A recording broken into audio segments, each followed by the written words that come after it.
ဒီဗီဒီယိုမှာတော့ထိတ်နဲ့တူတူကော့တောင်ကျွန်းရေအောက်အလှတွေကိုတွေ့ရှိခန်းစားမှာဖြစ်ပါတယ်။ဘာလို့လဲဆိုတော့ဒီနေ့တနေ့ကောင်ကထိတ် snorkeling ကုန်ပါပါ။ပြီးရင်ထိတ်နဲ့တူတူကော့တောင်ကျွန်းဘလောက်လှလဲရေအောက်မှာဘာတွေတွေ့ခဲ့ရလဲငမန်းနေလိတ်တွေတကယ်တွေ့ခဲ့ရလားဆိုတော့ထိတ်နဲ့တူတူလိုက်ကြည့်ကြပါ။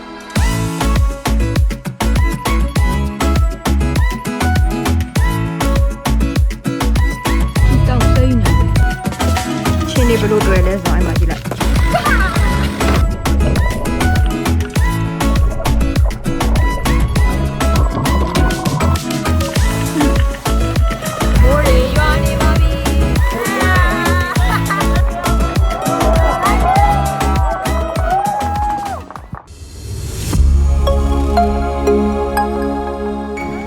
ကတော့ကော့တောင်ရဲ့ဒုတိယမြောက်နေ့ပါအမှထိတ်တို့စီးရမယ်လှေကြီးတွေ့ပါပြီဟိုမှာအဲ့လှေကြီးနဲ့သွားမှာပေါ့နော်အဲ့လှေကြီးကိုဒီဟာနဲ့အရင်ကူးမှာအဲ့ကနေကူးအဲ့ဘက်သွားမှာ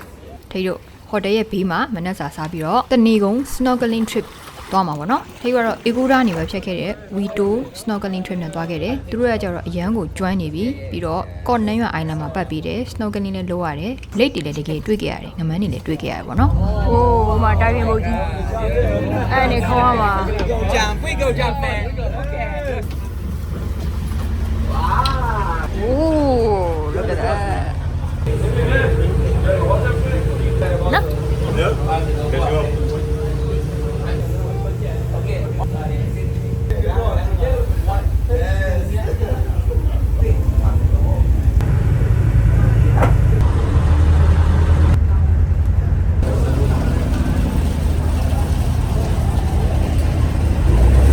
ကြည့်ချက်ကအောက်ကိုကြည့်တော့စိမ့်ညာပဲဒါကိုစီဖို့ဟဲ့တို့ဒီလေအင်းနဲ့ snorkeling ပတ်လို့မှာပေါ့နော်တနေကောင်ကအခုတော့ခုတ်နန်းရွံကိုရောက်ပြီးကျွန်းပေါ့တော့ဝင်ကြီးရှိရလို့ပြောတယ်တယောက်ကို950ပေးရတယ်ပြောတယ်ဒါပေမဲ့ခုထိတော့မတောင်းသေးဘူးပေါ့နော်ပြီးတော့အဓိကဒီကော့တောင်ရဲ့နာမည်ကြီးอ่ะဒီ view ကြီးပဲဒီကျွန်းကြီးပဲဟုတ်တော့ဒီတောင်တောင်ကိုအလေကောင်ကတဲလမ်းကြောင်းလေးနဲ့ဆက်ထားတာပေါ့နော်ဟိုဘက်မှာအဲ့တဲလဲညောင်းလေးအဲ့ဒါနာမည်ကြီးอ่ะဆိုတော့တောင်တက်ရတာ15မိနစ်လောက်တက်ရလို့ပြောတယ်အဲ့ထိတ်မှာ view point ရှိဆိုတော့အခုအဲ့ကိုအရင်သွားမယ်ပြီးတော့မှဒီနားမှာ snorkeling လုပ်မယ်ပြီးတော့ဟိုဘက်ကိုသွား toilet လို့ပေါ့ပြီးရင်ဒီဟာကဘာဖယ်ဘက်လည်းမသိဆိုတော့အခုလောဆယ်ဟိုဘက်သွားမယ်ဟုတ်ကဲ့မကနေနေဟောကနေနေအများကြီးပဲပြီးတော့အောက်မှာလေဒီမှာအောက်မှာတွေ့လား sea cucumber တွေတွေ့လားအများကြီးပဲမ diving တင်နေဟုတ်တယ်ကိုရီးယားနော်ဒါကတော့ဒီဘက် view ပါ तू ကဒီကျွန်းမုံလှေဆိုင်ကလေးကကြိုးကြီးညာရယ်ပေါ့နော်ရေတံဘူးတွေလည်းယူသွားလို့မရဘူးအဲ့လိုမျိုးကြွတွေလည်းယူသွားလို့မရဘူးပေါ့နော်သူတို့စီမှာ refill နဲ့ပဲသုံးရတယ်ပြီးတော့အိတ်ဆိုလို့ရှိရင်လည်းဟိုလိုမျိုးအိတ်ကြီးပဲဝယ်ယူလို့ရတယ်ပေါ့နော်အိတ်ကောင်အရန်အရေးကြီးပါတယ်ထိတ်တို့မြန်မာနိုင်ငံမှာလည်းအဲ့လိုမျိုးလိုက်ပြီးကျင့်သုံးတဲ့နဲ့အဲ့ဒါမှလည်းဒီ tourism အတွက်ကောဒီတဘာဝတရားကြီးတော့ကောရေရှည်တည်တတ်နိုင်မှာပေါ့နော်နှမို့ဆိုလို့ရှိရင်တော့အိတ်ကျွန်းပတ်ပတ်လည်း plastic အမိုက်တွေနဲ့ plastic ခွန်တွေနဲ့ပြည့်နေနေမှာပါအောက်ကလေဒီလားတဲတွေမဟုတ်ဘဲနဲ့လေကြောက်ခဲတွေတန်တာကြောက်တွေချွန်းလင်းနဲ့ခရုတွေနဲ့ပြီးတော့ view point ကိုသွားမှာပါဒီမှာ sunscreen နဲ့နေကြည့်ပဲလိမ့်နေကြဒီမှာတပုတ်နေရလို့ရတယ်ဟိုမှာ snorkeling လုပ်နေဖွဲ့ Now we are on the way to Nang Yuan viewpoint we have to time for around 15 minutes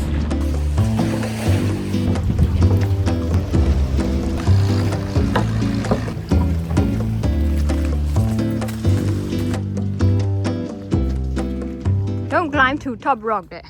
အဲ့ဒါဟိုတယောက်ကမတက်တဲ့နောက်တက်နေရပါတော့ငါတို့လှေဆိုင်တော့မြင်နေခဲ့တဲ့တယောက်ကချင်းနေအများများပါတယ်အခုလိုလေမတိုက်တဲ့နေရာဆိုရင်ပုံများတယ်ဒီလိုတော့ရက်လို့မရအောင်အဲ့လိုလေပြောင်းအောင်တွဲတယ်လို့လေဘေးနားမှာအကောင့်20 30လောက်ဝိုင်းပြီးတွဲတာချင်းနေရတယ်တော်တော်စုပဲပြီးတော့အကြီးတွေကွာဒီလားအသေးကြီးတာအရင်မကုန်နဲ့နော်ပဲ့သွားလိမ့်မယ်ထက်ရောက်တော့ဒီလိုမျိုးအကြာကြီးတန်းစီနေရပါတယ်စောင့်ရပါတယ်အပေါ်မရောက်ခင်ဒီချင်းနေဘလို့တွေ့လဲဆိုတော့အဲ့မှာကြည့်လိုက်ချင်းဘူးကြီးအကြီးကြီးနဲတော့မို့နောက်ဆောက်တွေတွေ့နေ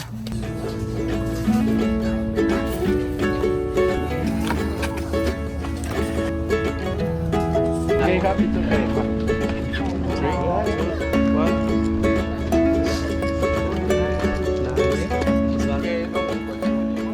ရမ်းမ မိုက်တယ်ဒီအပေါ်ထိတက်ခဲ့ပေါ့နော်ဒါပေမဲ့အချိန်ခဏပဲရတယ်တပုံရက်ပေါ့ဆက်တက်ချင်းပဲဆိုတာတောက်လျှောက်ကြီးအသက်အဲ့နေရာမှာခဏလေးနိုင်နာပေါ့နော်မနာမနဲ့တက်ရင်အရင်မောတော့ချင်ရမ်းကြိုက်ပါတယ်ရောက်ခါနီအပေါ်နားဆိုရင်ပူဆိုးတယ်ဘာလို့ဆိုလေလည်းမတိုက်ဘူးငိန်တဲ့နေရာဆိုချင်းအကြီးတွေသူတို့ကြီးတွေလောက်ရှိတယ်အခုဒီမှာဝဲနေနေရမှာလေနားလို့မရဘူးလို့နားကျင်တာနားလို့မရဘူးချင်းသွဲမှာဆိုလို့တက်နေတယ်ပေါ့ဆိုတော့အခုထိတ်တို့တောင်လဲတက်ခဲ့ပြီးချွေးလည်းထွက်ပြီးပူသွားပြီမောသွားပြီဆိုအတော်လေးရေးရဲစင်ကြ snorkeling လုပ်ကြမယ်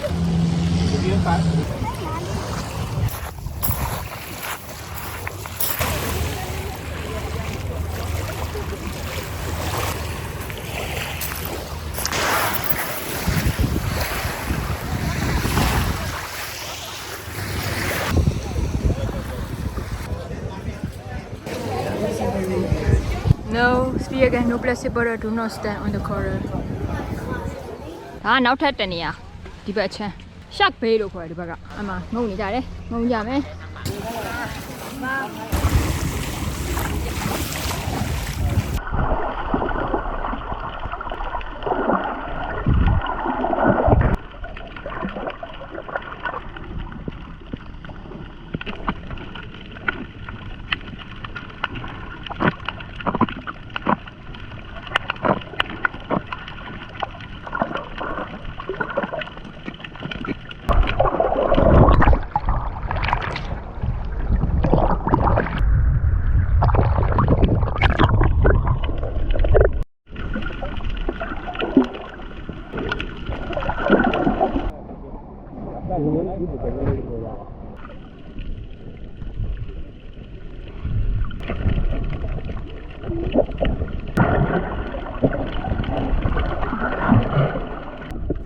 တန်လေးရဆက်တိချာနာထောင်ကြည့်ငါးတွေအထဲမှာ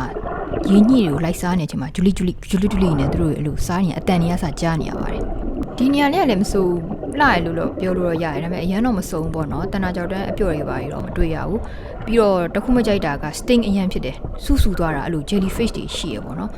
အရန်ကြီးမကြီးဘဲနဲ့အရန်မဆိုးလို့တာပေါ့နော်တကယ်ကိုဆူသွားတာနေလို့မကောင်းအဲ့နဲ့ထိတ်မြင်ပြန်ဖူးပြီးပြေးလာတယ်အဲ့လေဒီရဲ့ point နိုင်ရွယ်ရဲ့ဒီနာ fish နာဟာရတော့တိတ်မတွေ့ရအောင်တနာကြောက်တဲ့နေရာပြုံးကြီးနေပေါ့နော်အဲ့ကြောက်တာကိုဒီဘက်လည်းကြီးရတယ်အဲ့ဘက်လည်းမှာတော့စုံနည်းနည်းပဲရှိရဒီလေသာစားမယ်ပြီးရင်နောက်ထပ် point နှစ်ခုသွားရပြီးတော့မဟုတ်မယ်အဲ့မှာပို့လိုက်မယ်ထင်တယ် protect ဒီမှာရောက်ကို250ပေးရတယ်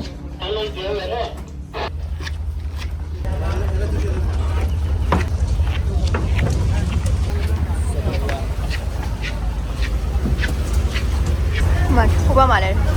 မထမင်းနေတွေ့နေ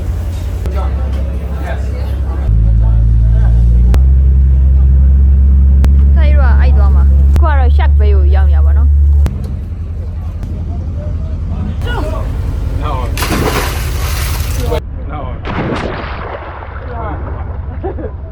အခုသွားကုန်မဲ့ snorkeling လုပ်မဲ့နေရာတော့ shark bay ပေါ့နော်အဲ့မှာ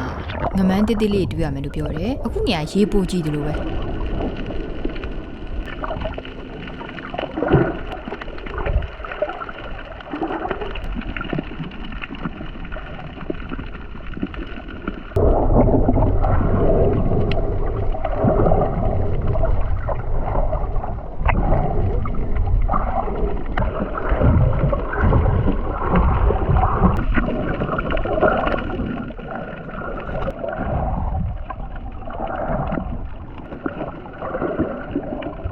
ထိတ်လက်ညှိုးထိုးပြလိုက်တဲ့နေရာကငမန်းတိတိလေးပါလုံးဝလူအရိပ်ရောင်မြန်တဲ့ပြေးတာအရန်ကိုလျင်တာရွှိဆိုပြီးတော့ထွက်ပြေးတာပြီးရင်သူတို့အယောင်ကနေ reflection နဲ့တိတ်ရှားရတာမလွယ်ဘူးငင်လေးနေတိတ်မသိအဲ့ဒီကောင်ထွက်ပြေးသွားပြီးထိတ်နောက်တစ်ကောင်တွေ့ပါတယ်နောက်တစ်ကောင်တော့နောက်ကနေပြီးတော့ GoPro ကြီးကင်ပြီးလိုက်ရိုက်တော့တာပဲထိတ်ရတော့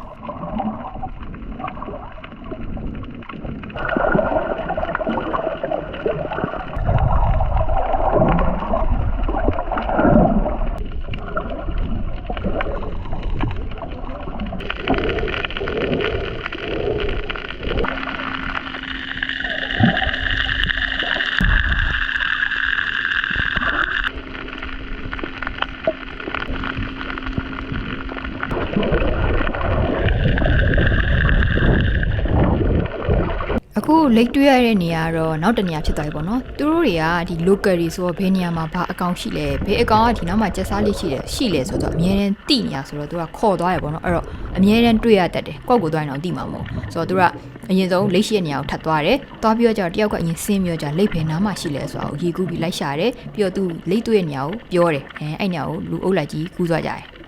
ပြီးရင်လိတ်နဲ့ဓပုံရဖို့ကလည်းလွယ်ကူတယ်ရေမကူးတက်လူတော်မှာရေနဲ့နည်းနည်းလေးကျွမ်းမှုရှိရင်အသက်လေးအောင့်ထားနိုင်ုံရတယ်သူကခဏတစ်ဖြုတ်အောင့်နိုင်ုံပဲပေါ့နော်10စက္ကန့်လောက်တောင်မကြာပါဘူးသူကအပေါ်ကနေလူကိုဖိပေးလိုက်တာရွှီဆိုပြီးတော့လိန်နားလေးကိုအောက်ကိုကတ်သွားအဲ့ချိန်မှာဓပုံရက်ပဲလူက ready အရှိမှကြိုးဆောင်ပြီးရိုက်ပေးလိုက်တာပေါ့နော်အဲ့တော့သူကဓပုံရက်ပြီးတဲ့ service လည်းပါတယ်ဗီဒီယိုတွေလည်းရတယ်ပေါ့နော်ထိတ်အဲ့လို scuba diving နေလုံနေကွာငွေဆောင်တွေမှာလည်းလုံတယ်ကောတောင်းမှာလည်းလုံတယ် Maldives တွေ Maldives ပေါ့နော်အဲ့မှာလည်းလုံတယ်ဒါပေမဲ့လိတ်မတွေးခဲ့ရဘူးပါဒီလားအရန် chance ကလည်းသူကနေတူရှိသေးတာကွာဆိုတော့တွေ့ရခဲရင်လည်းကွာဒါပေမဲ့ဒီမှာကျသူက lake ကိုရှိတယ်အဲ့နှစ်ကောင်ပဲအမြဲတမ်းပတ်ပြီးကြက်စားနေရရှိတယ်သူတို့တွေကတိတယ်ဆိုတော့သူတို့ခေါ်သွားတော့လုံးဝ chance ကအရန်များတယ်ပေါ့နော်တွေ့ရဖို့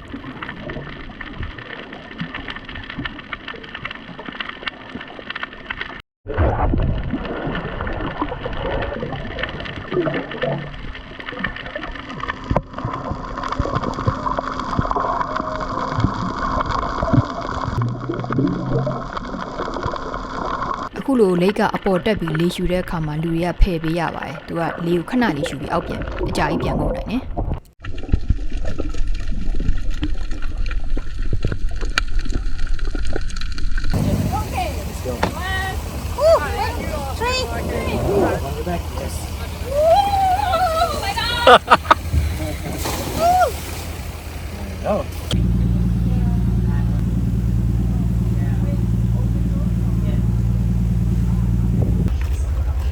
ကဲဒီတစ်ခါလိတ်နဲ့ရေငုံလာတာ 2.7 meter maximum depth နဲ့ underwater depth 10 second ပေါ့နော်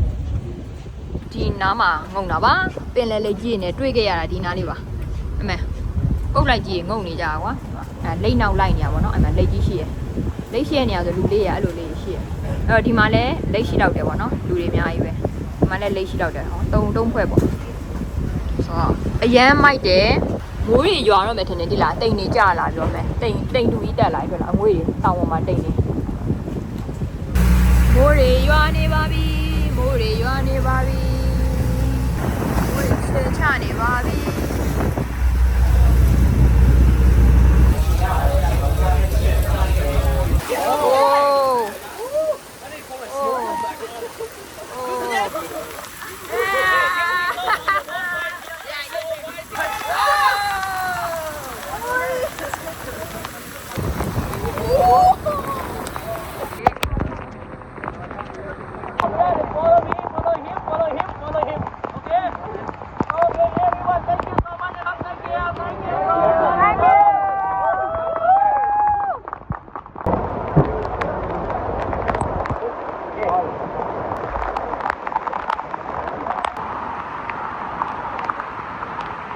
Selfie video မိုးရရဲမှာပြောနေအဲ့နော်မိုးရေချိုးရတယ်ဒါမျိုးငယ်တော့မိုးရေချိုးရဲဘောကလေးတင်ရောက်သွားတယ်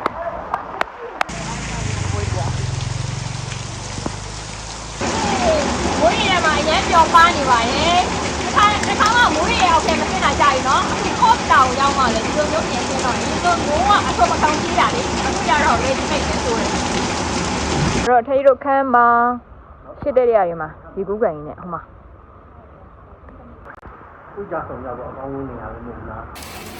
ထိတို့ညကြတော့ family kitchen ဆိုတဲ့ဆိုင်ကိုသွားစားတယ်အဲ့ဆိုင်တော်တော်လေးစားကောင်းတယ်ထိတို့အဲ့ရဒီမြန်မာလူမျိုးအဲ့မှာနေတာကြာကြီးဖြစ်တဲ့တယောက်ကညှို့မိလိုက်တာပေါ့နော်ဈေးလက်တက်တာတယ်တော်တော်စားကောင်းတယ်ဆိုတကယ်ပဲအဲ့လိုကြားလေးတွေဝင်သွားရတယ်ဆိုင်ထဲမှာလူစီးလို့ဒီ cost DSC က3000 fun dive card 1000 night dive 1000 refresher 2500ဒီ open water 9800မစိုးတန်နဲ့နော်စားတော့ပြီးတော့အရှိမဘာထက်ရှိလဲဆိုပြီးလမ်းလျှောက်သွားတာအဲ့မှာ massage နှိပ်တဲ့လုံးဝအဆောက်အဦတဲ့ရောက်သွားပါတော့အဲ့မှာလူတွေအများကြီးပဲနှိပ်နေကြတော်တော်လေးတော့ခံလို့ကောင်းတယ်ထိတ်ရို့လည်းဝင်နှိပ်ခဲ့ပါတယ်အဲ့ရအောင်ထိတ်ရို့လုံးဝ highly recommend ပါဒီဗီဒီယိုလေးကတော့တလောက်ပါပဲနောက်ရက်မှာထိတ်ရို့ကော့တောင်ကျွန်းမှာ scuba diving လုပ်မယ်ပေါ့နော်အဲ့ဒါတော့ထိတ်တယောက်တည်းသွားလုပ်မယ်ရေအနက်ထဲကိုသွားမယ်ဆိုတော့ adventure ကြီးပေါ့နော်ရင်ခုန်စိတ်လှုပ်ရှားစွာစောင့်ကြည့်ဖို့ထိတ်ရဲ့ channel လေးကို like and subscribe လေးလုပ်ထားပေးကြပါSo, see you in the next video. Bye bye.